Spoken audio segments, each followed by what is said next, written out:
The question I've been asked more than any other in my life is, why are you a Giants fan? My allegiance to the Red Sox has never been questioned. I guess being from New England, it's just a given. No explanation needed.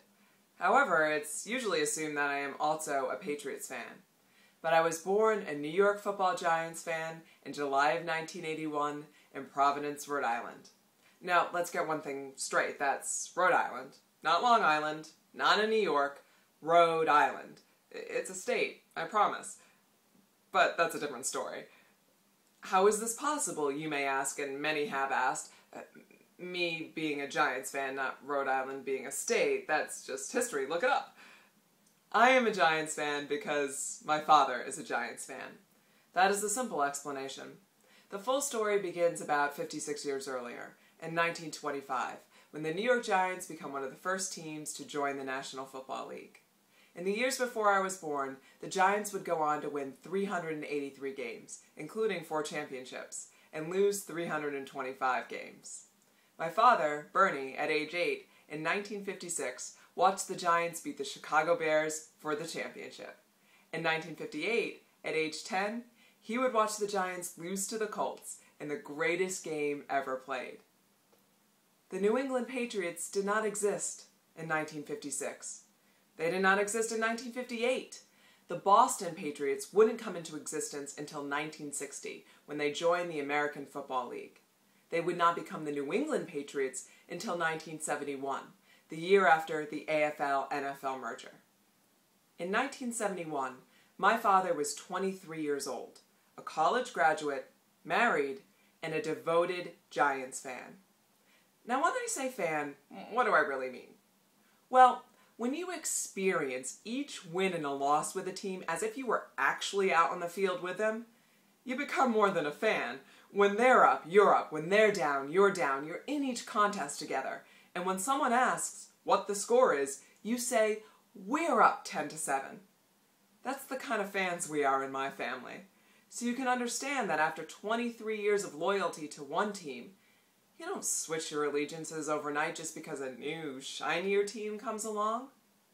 My father didn't become a Patriots fan not because the Patriots were bad, even though they were terrible. My father didn't become a Patriots fan because he was already a Giants fan. That would be like today. Providence gets a new baseball team, and the world expects Rhode Islanders to suddenly not be Red Sox fans anymore? I mean, I think we can all agree that that's insane. It's crazy. Even after the Patriots got good, got new uniforms, got Tom Brady, and started winning Super Bowl after Super Bowl, and the Giants, on the other hand, were putting together a long string of disappointing seasons with Ray Hanley and Reeves and Fassel, the loyalties in my family never wavered. It didn't matter if it were 1956, 1986, or 1996. As my father once said, we were Giants fans then, and Giants fans we've remained. In 1981, the New York Giants drafted linebacker Lawrence Taylor, and I was born. On January 26, 1987, I woke up on our black pull-out sofa in the den. My father was there, and the first words out of my mouth were, "Did we win?" My dad looked at me and said proudly, "Yes, we won." The Giants had beaten the Broncos in Super Bowl 21, and that is my first memory as a Giants fan. I was only 5 then, so too young to stay up to watch Phil Simms complete 22 out of 25 passes with 3 TDs. But in 1991, I was almost 10, and wide awake to see Scott Norwood's kick sail just right of the goalposts. Earlier that year, I had declared that I was going to become the first ever female football player in the NFL. And I began wearing Giants paraphernalia pretty much exclusively.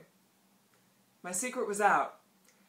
I was a Giants fan, and thus began years of torment at the mouths of so-called Patriots fans. Now I say that because growing up in the late 80s, early 90s, the Cowboys, the 49ers, the Dolphins, they were the cool teams of the day. And that's what my friends wore, Cowboys starter jackets. Yet they called themselves Patriots fans and made fun of me for liking the Giants.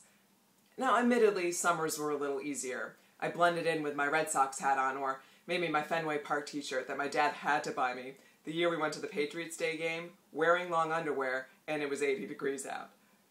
But each year, when the leaves changed color and the air got crisper and fall rolled around and I put on my Giants jacket, the one I got for my 6th grade graduation, it would start all over again. The questions, the taunts. Why are you a Giants fan? Why aren't you a Patriots fan? What's wrong with you? The question I've been asked more than any other in my life is, why are you a Giants fan? As a kid on the playground, I wanted to scream because they're better than the stupid Patriots. But I didn't. Usually. Even as an adult, I want to scream that sometimes, but I don't now. I don't need to. It's been proven emphatically in 2007. But more so because deep down inside, I don't hate the Patriots. I don't even hate the Yankees, for that matter.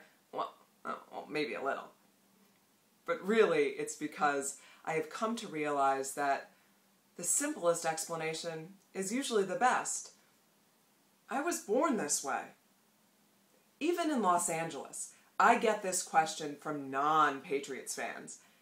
And my answer is, and has always been, the same. I am a Giants fan because my father is a Giants fan. He is a Giants fan because the Patriots didn't exist when he was growing up. That doesn't seem to satisfy most usually, but it's the truth.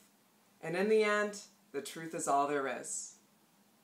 We were Giants fans then, and Giants fans we've remained.